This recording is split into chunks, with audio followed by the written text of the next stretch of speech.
기도하겠습니다. 우리 하나님이여 그들을 징벌하지 아니하시나이까. 우리를 치러오는 이 큰 무리를 우리가 대적할 능력이 없고 또 어떻게 할 줄도 알지 못하고 오직 주만 바라보나이다 하고. 아멘.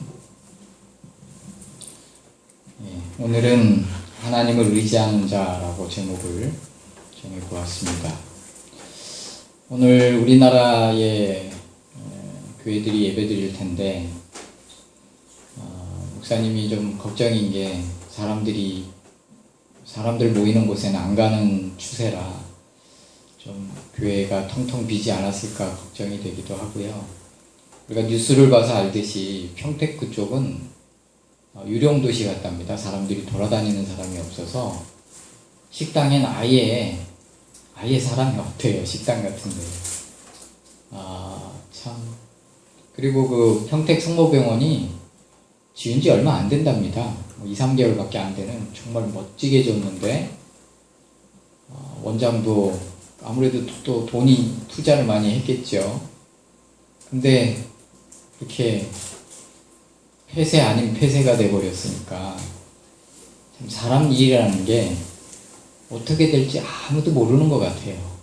하나님만 아시는 것 같고, 오늘 죽을 것 같은 사람이 내일은 벤츠 타고 다닐 수도 있고요. 오늘 벤츠 타고 다니던 사람이 내일 알거지가 될 수도 있는 거고, 참 인생이라는 게 알 수 없고 참 예측하기 어려운 것이 사람의 삶인 것 같습니다. 오늘 교회가 얼마나 텅텅 비었을지 좀 걱정이 되면서 쓸데없는 걱정이긴 합니다만은, 그래도 인천 사람들은 좀 덤덤한 것 같아요. 식당이니 어디니 아무런 변동이 없이 그냥 다니는 것 같아요. 물론 거리에 보면 마스크를 쓰고 다니는 분들이 종종 있기는 합니다만은 평택 같기 하겠습니까? 평택은 가끔 한두 명이 마스크를 안 쓰지 거의 쓰고 다니는데, 인천 분들은 가끔 쓰고 다니죠. 거의 안 쓰고 다니세요. 어쨌든 오늘 저도 사실 예배 우리 식구야 몇 명 없으니까 혹시라도 좀 안 오는 분들이 있지 않을까 생각을 했었는데 새로 오신 분 빼고는 다 오셨네요. 오늘 본문은 금요일날 우리가 함께 잠깐 어떤 말씀입니다. 제목은 하나님을 의지하는 자라고 제목을 정해봤습니다. 사람이 살아가다 보면 자기 힘으로 문제를 충분히 풀 수 있을 때가 있지만, 사람이 살아가다 보면 자기 힘으로 풀 수 없을 때가 있어요. 모든 문제를 하나님께 맡기고 하나님께 도와달라고 한다면 그것은 잘못된 신앙입니다. 그것을 신비주의라고 합니다. 주님은 슈퍼맨으로 생각하고 무조건 주님이 다 해결해 주셔야 된다라고 생각한다면 그건 안 됩니다. 그래서 목사님이 이 부분을 함께 나눌 때 항상 드는 예화가 있습니다. 그게 뭡니까? 시험 공부입니다. 내가 지금부터 시험 기간 동안까지 공부할 수 있을 능력이 지금부터 열심히 해봐야 80점밖에 나오지 않는다. 그러면 나머지 20점은 하나님께 기도하면서 하나님께 도와달라고 기도한다면 그거는 바른 사람이에요. 내가 회사를 다니는데 어떤 업무를 함에 있어서 이거를 이룰 수 있는 가능성이 90%다. 10%는 하나님께 맡기는 거다. 그런데 아예 처음부터 뭘 할 생각도 안 하고 기도만 하고 있다. 그건 안 된다 이 말입니다. 시험을 볼 때 모르는 문제가 나왔습니다. 기도만 하고 공부를 안 했으니 당연히 모르는 게 나오는 게 당연하죠. 그래서 학생이 이렇게 답안을 썼답니다. 하나님은 모든 걸 다 알고 계십니다. 그랬더니 교수님이 채점을 뭐라고 하셨냐면, 우리가 잘 알듯이 하나님은 100점, 너는 0점 이렇게 채점을 매기셨답니다. 우리가 해야 될 일을 하고 나머지 우리가 불가능한 일을 하나님께 맡길 때 하나님은 기뻐하시며 나머지를 도와주시고 내가 여기 있다 라고 말씀하시며 역사하시는 분이 우리 하나님이십니다. 그런데 인생을 살아가다 보면 내 힘으로 어찌할 수 없는 상황이 분명히 있습니다. 살아가다 보면 우리가 하나님을 의지할 수밖에 없는 상황. 하나님은 그때 성경에 보면 한 번도 외면하신 적이 없습니다. 지난주에 주님을 떠났던 사람이 주님께 돌아오면 주님은 너 왜 그랬니? 라는 말은 하지 않으시고 수용하시고 받아주시고 그렇다라고 말씀을 드렸습니다. 탕자가 아버지 재산 3분의 1을 다 허비하고 들어왔어도 돌아온 곳으로 아버지는 아들을 맞아주세요. 재산의 3분의 1보다 네가 더 소중하다는 교훈을 그 아들에게 주십니다. 주님은 자신의 사랑을 증명하실 수만 있다면 온 우주 만물도 허비하실 수 있는 분이십니다. 그깟 재산 3분의 1이 아들보다 소중하지 않다라는 겁니다. 그 다음에 오늘 본문은 오늘 남을 것은 사람이 어떠한 환경을 만났든지 하나님의 도움이 절실히 필요할 때 하나님은 한 번도 외면하신 적이 없다는 거예요. 오늘 이 본문에 나오는 왕은 왕의 이름이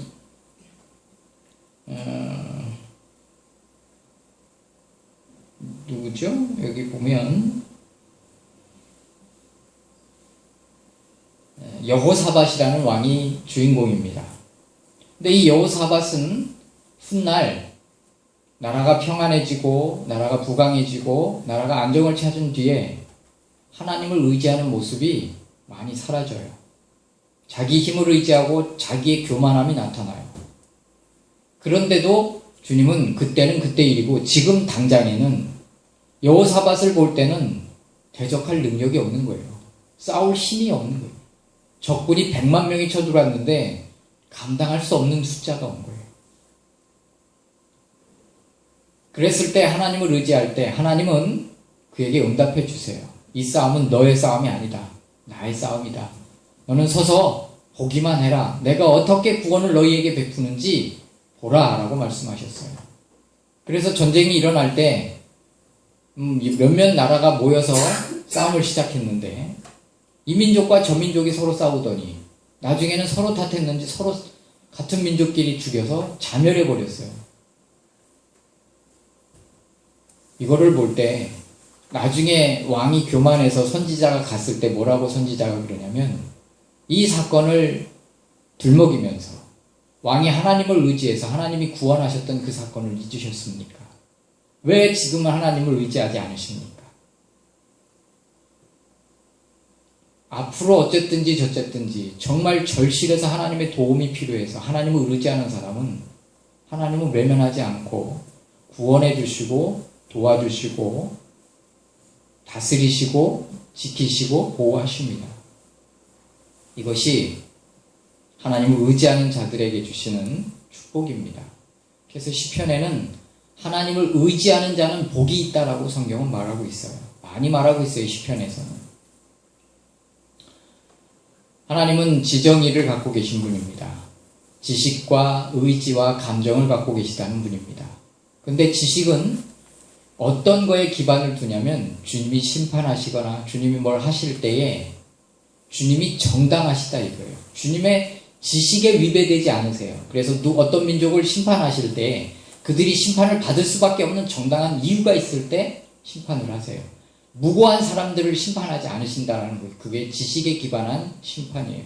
그리고 한번 주님이 심판하시기로 마음을 먹었으면 누구도 막을 수 없어요. 그분의 의지를 꺾을 수 있는 존재는 아무것도 없어요. 그런데 그분의 완벽하신 지식과 계획과 설계와 의지를 꺾을 수 있는 것이 있는데 그게 뭐냐면 하나님 스스로 꺾으시는 거죠. 그게 뭐냐면 하나님의 감정이세요. 주님은 지식에 완벽하고 의지가 완벽하시지만 사람을 볼 때 어떤 사람을 볼 때 너무 불쌍하신 거예요. 그래서 자신이 세우신 계획과 정당성과 공의를 스스로 꺾어버리세요. 왜? 그를 너무 사랑한 나머지. 탕자 그렇게 됐으면 하나님이 구해주셔서는 안 돼요. 받아주실 수 없는 거예요. 근데 그를 보는 순간 자기 자식에 대한 사랑이 불 끓듯이 일어나는 겁니다. 이거를 성경은 뭐라고 했냐면 하나님은 긍휼히 여기시는 하나님. 근데 왜 긍휼히 여길 수밖에 없느냐면 주님은 우리를 체휼하시기 때문에 그렇습니다. 체율이란 뭐냐? 신경적으로 함께 느끼는 거예요. 어머니들은 어린아이가 아플 때 진짜로 신경적으로 통한 건 아니지만 그 아이 대신 자기가 아플 수만 있다면 대신 아프고 싶은 것이 어미의 마음이에요. 이 어미의 마음이라는 게 자식의 아픔을 동일하게 느껴요. 그런데 하나님은 더 많이 느끼고 계셔요. 왜? 하나님이시기 때문에. 어느 날 문둥병자가 찾아와서 주님이 원하시면 나를 나으실 수 있게 하실 수 있습니다 그랬어요. 근데 질문이 정확한 거예요. 이미 주님은 그 문둥병자가 주님을 찾으러 주님께로 향하는 그 순간, 그 문둥병촌에서 주님을 목숨을 걸고 주님을 만나러 가야겠다라고 마음을 정하고 움직이는 그 순간 주님은 그 마음을 느끼셨어요. 그리고 그를 보면서 그를 고쳐주지 않으면 안 되는 이 긍휼이 불일 듯 일어나셔서 그 문둥병에 손을 얹으셔서 낫게 해주세요. 이게 뭐냐? 주님의 마음이에요. 하나님 앞에 성경에는 아합이라는 인물은 참 불의한 왕입니다. 선지자를 수도 없이 죽였고요. 마지막으로 엘리야도 죽이려고 온 나라를 뒤졌던 인물입니다. 그런데 나중에 그가 개인적으로 어려움을 만났어요. 모든 일이 다 끝나고 그의 삶에 어느 정도 평안함이 있을 때 여전히 기세등등 살다가 개인적인 삶에 어려움을 만났어요. 그때 하나님을 찾으니까 우리가 성경에서 이해할 수 없는 부분, 그 부분이 아주 짧게 나오지만 선지자를 보내셔서 그 문제를 해결해 주세요. 선지자에게 뭐라고 말씀을 하셨냐면 너 아합이 겸비한 것을 보았느냐? 가서 그 문제에 대해서 이렇게 하겠다고 하나님이 이렇게 하신다라고 너 가서 전해라. 그 선지자가 가고 싶었겠습니까? 불의한 왕이었을지라도 하나님 앞에 겸비하고 하나님을 의지하면 하나님밖에 도울 방법이 없다라고 생각했다면 하나님은 도와주세요. 예수님 시대에 예수님을 찾아온 사람들이 대부분 병자들입니다. 근데 그 병자들이 대부분 어떤 사람들이 주님을 찾아오냐면 주님 외에는 방법이 없을 때, 절박할 때, 더 이상 어떤 방법이 없을 때, 혈루증 앓던 여인도 그 많던 재산도 아마 굉장히 부자였나 봐요. 주님의 소문을 듣고 마지막 희망이라고 생각하고 주님을 찾아갔을 때, 이방 여인이지만 자기 딸이 너무 심각한 어떤 그런 상태에 있을 때, 주님을 찾아왔을 때, 절박해서 주님을 찾아왔을 때, 그 사람이 어떠한 상태였든 상관없습니다. 도와주시고 구원해 주세요. 성경에 보면 죄인이 찾아온 것도 많습니다. 우리는 그 내용이 성경에 기록되어 있지 않기 때문에 뭔지 몰라요. 그런데 한 번은 그 중풍병자의 믿음도 아니에요. 물론 그 사람의 믿음이 있었는지 없었는지는 우리가 기록이 없으니까 모릅니다만은 실제로 누구의 믿음이냐면 중풍병자의 친구들의 믿음이에요. 아마 중풍병자가 심하면 말도 못하거든요. 너 내가 예수님께 갈 텐데 너 갈래? 뭐 이 정도 했을지는 잘 모르겠습니다. 어쨌든 친구들이 가보니까 이미 예수님 계신 곳은 들어갈 수가 없었어요. 그래서 지붕을 뚫어서 이 침상을 네 군데에서 줄로 묶어가지고 친구들이 내렸어요. 예수님 앞으로. 있을 때 주님이 이 중풍병자와 대화해서, 중풍병자는 말이 없죠. 대화해서 중풍병자가 어떤 사람인지를 우리는 힌트를 얻을 수 있습니다. 소자야, 내 죄사함 받았느냐? 아니, 병 고치러 온 사람에게 죄사함이 뭐가 문제? 네 병이 나았다. 너 못 고쳐주겠다. 이런 대답을 하셔야 되는데 동문서답을 하신 거예요. 소자야, 안심하라. 내 죄사함 받았느니라. 여기에서 우리가 여러 가지 의미를 볼 수 있는데 첫 번째는 이 사람의 병의 원인이 죄책감 때문이었다라고 신학자들은 그렇게 결정을 지었습니다. 뭐 여러 학설이 있습니다만은. 그러니까 그 중풍병자의 병의 원인은 죄책감이다. 주님은 사람을 꿰뚫어 보시기 때문에 우리가 잘 모릅니다만 무슨 죄를 지었는지는 모르지만 분명한 것은 죄인이었다는 거예요. 그리고 본인의 믿음이 얼마나 포함되어 있었는지 모르지만 친구들에 의해서 왔어요. 그럼에도 불구하고 주님이 보셨을 때 그 사람은 주님 아니면 방법이 없는 거예요. 그래서 주님을 만날 때는 놀라운 일이 벌어져요. 자이든 타이든 주님을 만나는 게 중요하고, 주님을 만났을 때는 그 사람이 잘했든 못했든 하나님을 의지하고 있는 상태라면 외면하신 적이 없다는 거예요. 우리가 살아가다 보면 주님을 의지하고 주님밖에 방법이 없고 주님을 매달리고 붙잡으면 하나님은 도우시고 역사하세요. 할렐루야. 어떤 사람은 그 문제를 대할 때 아주 쉽게 대하는 사람이 있고, 어떤 사람은 그 문제를 대할 때 참 크게 보고 대하는 사람이 있어요. 우리가 어제 우리 학생회 공부하면서 다윗에 대해서 얘기를 했는데요. 내가 그렇게 설명을 해도 성경을 그냥 이렇게 보면 아무 의미가 없어요. 그런데 좀 더 생각해서 거기에 형용사와 상황을 설명해 보면 재밌습니다. 다윗은 하나님이 싸우는 믿음을 주셨던 특별한 믿음을 주신 인물 같아요. 생각해 보십시오. 다윗은 돌멩이로 사자와 곰을 쓰러뜨렸습니다. 사자와 곰이 가끔 나타나서 다윗이 양을 지키고 있을 목동 시절에 어린 소년이었을 때 사자와 곰이 나타나서 어린 양을 물고 가면 다윗은 어떻게 했냐면 물매로 사자를 돌멩이로 쳐서 그 이빨 사이에서 어린 양을 구해왔다라고 말하고 있어요. 이렇게 보면 참 별로 의미가 없는데 그걸 약간 틀어서 보면 이런 겁니다. 사자한테 돌 던졌대요. 아무런 느낌이 없으세요? 우리 규철이가 양을 지키고 있는데 사자가 나타나서 어린 양을 물고 가고 있어요. 그래서 돌멩이 들어서 던졌어요. 새끼 양을 구하겠다고. 그 사자가 얌전히 무서워라, 돌멩이 맞았다, 놓고 갈게 이러고 갑니까? 이게 나한테 돌을 던져? 하고 새끼 양 획 던지고 쫓아오겠죠. 하고 이빨 그걸 내밀면서. 근데 다윗은 그랬다고요. 그래서 어떤 면에서 형들의 말이 이해가 돼요. 아버지가 형의 안부를 물어보라고 보냈는데 전쟁터에 형들은 대본에 네가 교만해서 전쟁을 구경하러 왔다. 형 오늘 암콤이 나타나서 새끼 14번 양 있잖아. 14번의 양을 물고 가길래 내가 돌멩이로 쳐서 뺏었어. 네가 늑대 소년이냐? 그때 그런 소설도 없었습니다만. 하나님이 다윗 얘기가 나와서 얘기인데요. 하나님이 양육하실 때가 있어요. 은혜를 부어주실 때가 있다고요. 시편 23편을 보면 그가 양과 지내면서 얼마나 하나님의 은혜가 충만했는지 우리는 이해할 수 있어요.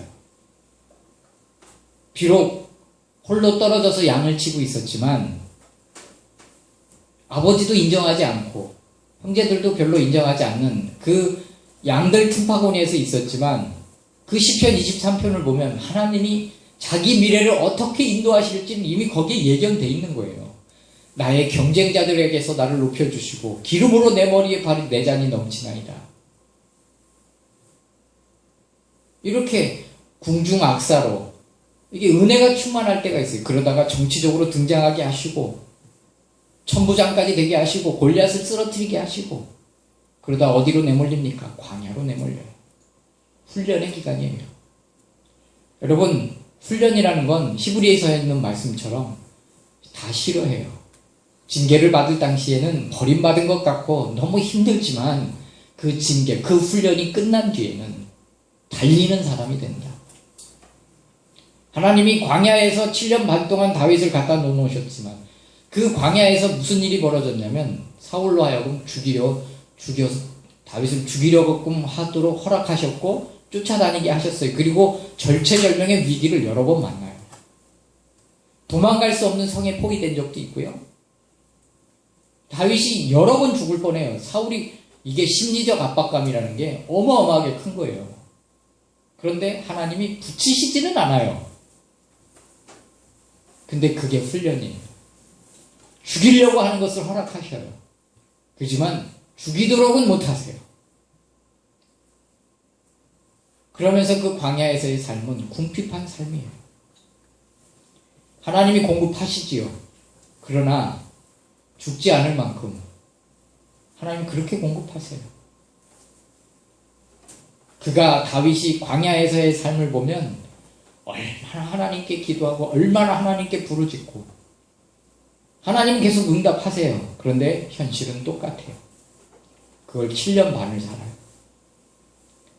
근데 그 7년 반 동안 쌓였던 그 약속이 유다 지파의 왕이 되면서부터 부어지기 시작하는데 그 7년 반 동안에 응답받은 그 내용이 그 평생을 이끌어 주시고 후대에 솔로몬 때까지 그 열매를 따먹게 하세요.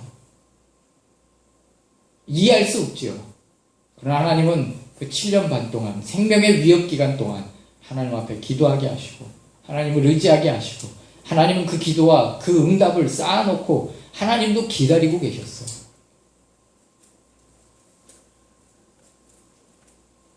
인생에 있어서 제일 중요한 게 무엇이냐? 하나님을 의지하는 겁니다. 사람은 조금만 편해지면 기도가 게을러지고 묵상이 게을러지고 섬김이 게을러지고 헌신이 게을러지고 하나님 앞에 시간을 들이던 것, 하나님 앞에 몸을 들이던 것, 하나님 앞에 열정을 들이던 것, 하나님 앞에 물질을 들이던 것, 이거 편안해질수록 점점 희미해져가요. 그러나 정말 어떤 사람이 복받은 사람이냐? 복을 받으면 받을수록 하나님을 의지하고 하나님 앞에 겸비하고 하나님을 의지하는 사람이 복된 삶입니다. 할렐루야. 히스기야서를 보면 그도 절박하잖아요. 너 죽는다. 정리해라. 아마 주님이 살려주려고 알려주신 것 같아요. 대부분 너 죽는다 그렇게 알려주신 경우가 없거든요. 그랬더니 예상하셨던 반응이 나왔던 것 같아요. 살려달라고 가장 절박한 모습을 보여줘요. 어떻게 기도합니까? 얼굴을 벽에다 대고 기도했어요. 벽이 무슨 말을 듣겠어요? 아무도 만나지 않겠다는 뜻이에요. 그냥 벽하고 이렇게 벽에 대고 기도하기 시작한 거예요. 그랬더니 하나님이 보내주셨어요. 선지자를. 그리고 15년을 더 살게 해주세요. 그런데 그가 15년을 더 살면서 그 나라가 부유해지고 평강해지고 그랬을 때 바벨론에서 사신을 보내요. 사실은 목적이 뭐냐면 이스라엘에 어떤 무기가 있고 어디를 침략해야 되고 어디가 허점이고 이거를 보러 왔는데 그때 성경은 뭐라고 기록되어 있냐면 하나님이 히스기야의 마음을 시험하시려고 성령님이 그를 잠깐 떠나셨다. 여러분, 저는 그 본문을 볼 때마다 항상 느끼는 게 뭐냐면 내가 그러지 않길 바래요. 하나님이 잠깐이라도 떠나시는 은혜가 내게 없기를 바래요. 나는 사람이기 때문에 성령이 나를 주관하지 않으시면 실수할 수밖에 없고 자기 힘을 의지할 수밖에 없고 자기 지식과 자기 꾀를 사용할 수밖에 없는 게 우리예요. 그 히스기야를 보면서 주님 이런 시간을 내게는 주지 마십시오.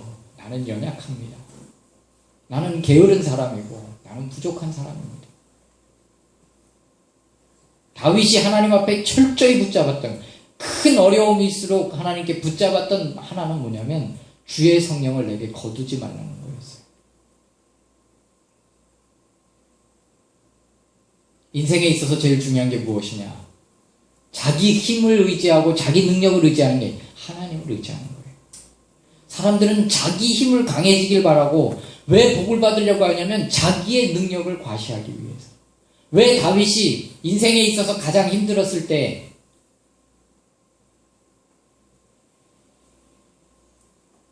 이스라엘 백성 7만 명이 죽은 이유가 뭡니까?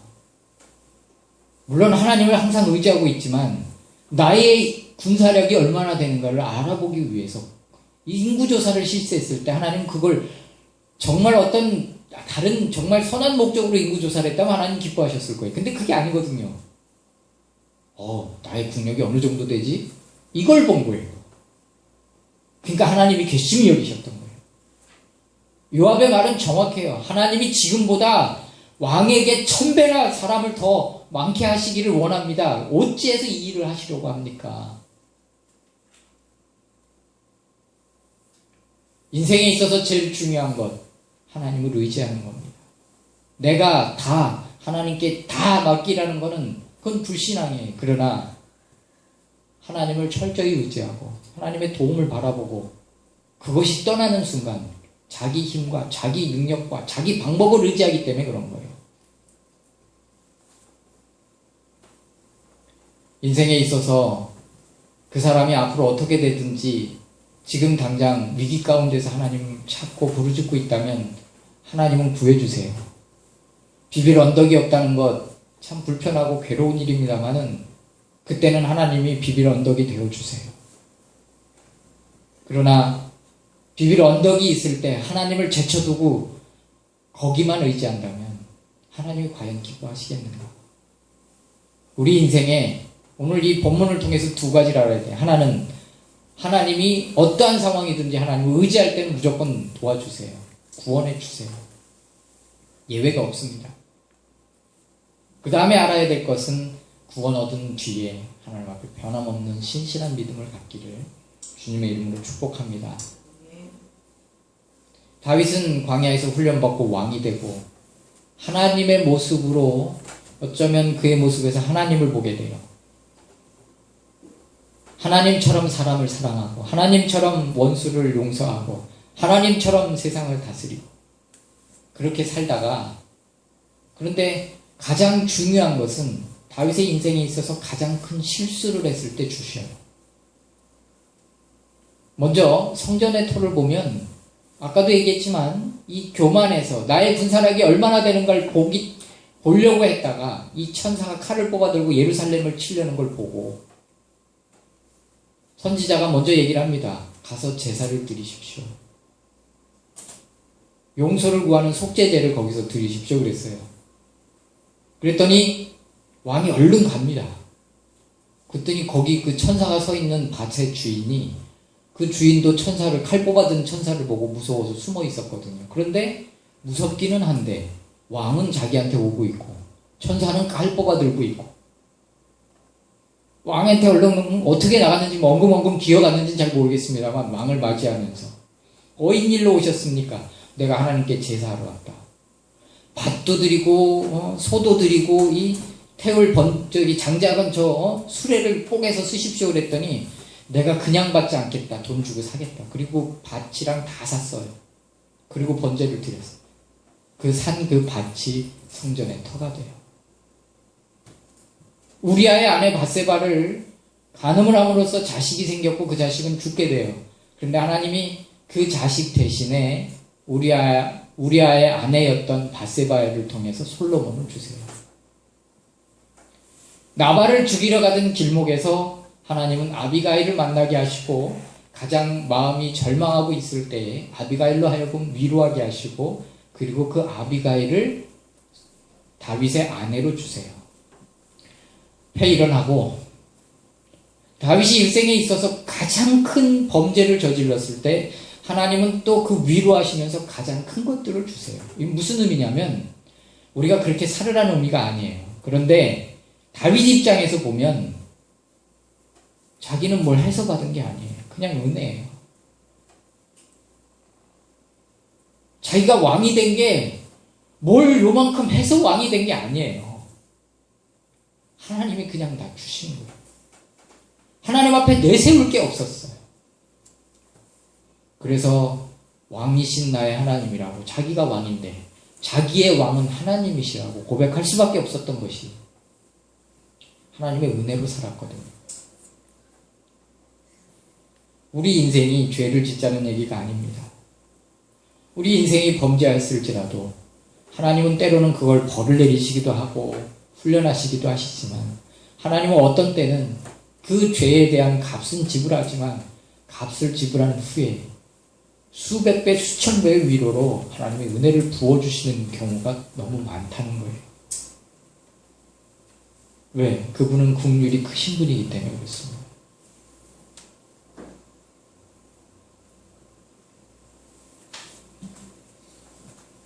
성경에는 하나님을 의지한 사람 너무너무 많습니다. 그 중에 한 인물이 하갈과 이스마엘이에요. 지난주에 잠깐 다루다가 말았습니다만, 하갈이 임신하고 나서 아무래도 좀 교만한 것도 있고 그랬나 보죠. 그랬더니 여주인이 볼 때 자기 남편의 애를 가졌으니 어떻게 못하겠고 저게 보기 얼마나 싫으셨겠어요.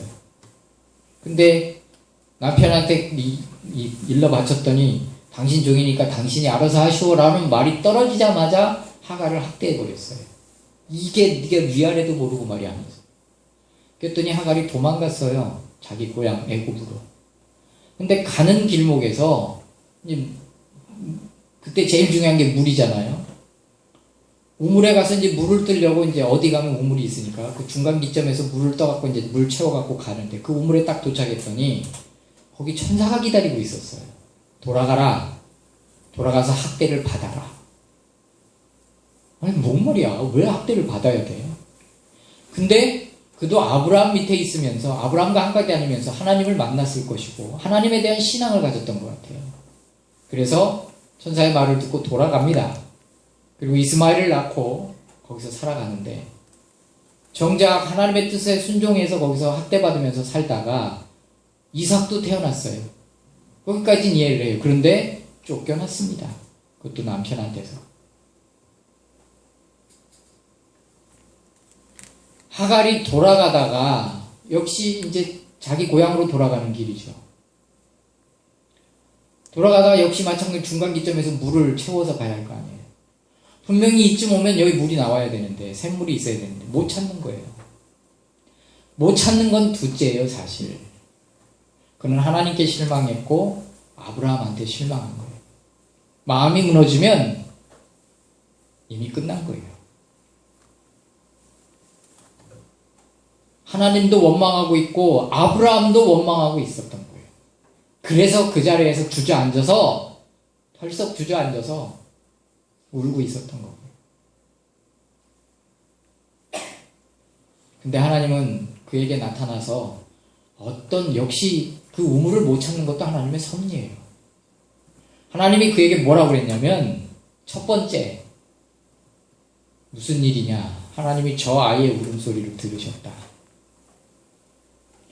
아무 의지할 대상이 이제 없어졌어요. 하갈도 마찬가지지만 이스마엘은 이제 홀어머니 밑에서 살아야 돼요.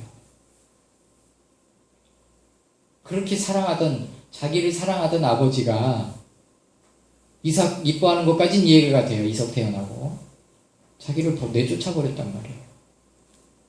그 분노와 그 좌절감이 얼마나 크겠어요.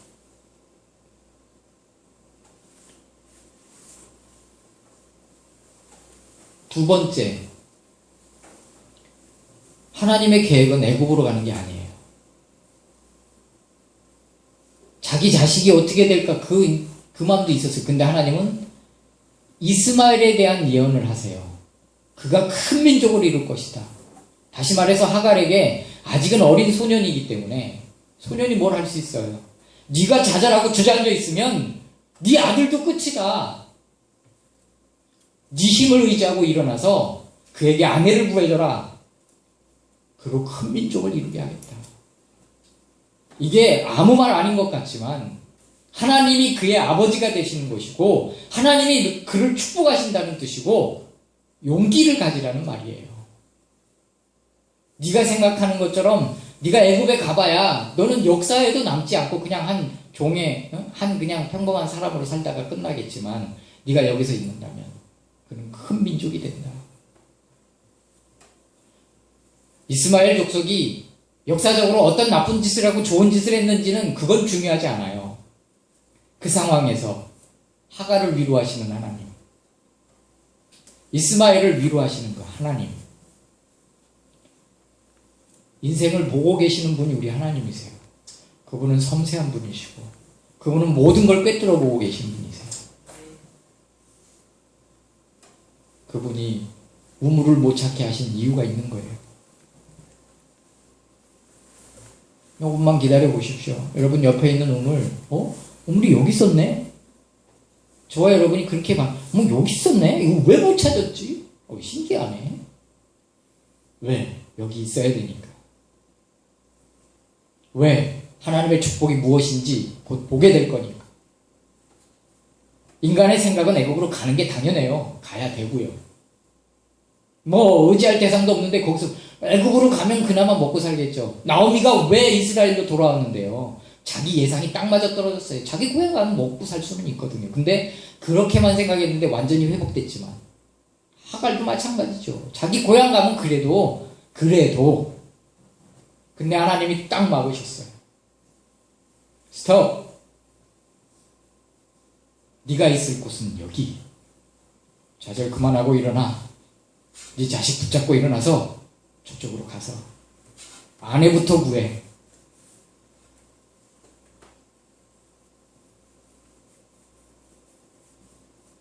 하나님 우리를 사랑하십니다. 할렐루야. 정리합니다. 주님을 의지할 수밖에 없는 상황, 저주가 아니고 축복입니다. 벌로 인한 것이든 환경으로 인한 것이든 다윗처럼 환경에 의한 것이든 그 시간이 지나면 하나님 축복을 부어주십니다. 하나님을 의지하는 시간이 긴가요? 이해할 수 없지요. 그 긴 만큼 수백 배 수천 배로 하나님이 축복을 부어주신다면 기뻐함으로 기다리진 못해도 기다림에 좀 더 쉽지 않겠습니까? 주님을 바라보고 주님을 의지하고 하나님의 약속을 쟁취하는 그 약속을 붙잡고 살아가는 저와 여러분이 되기를 주님의 이름으로 축복합니다. 기도합니다.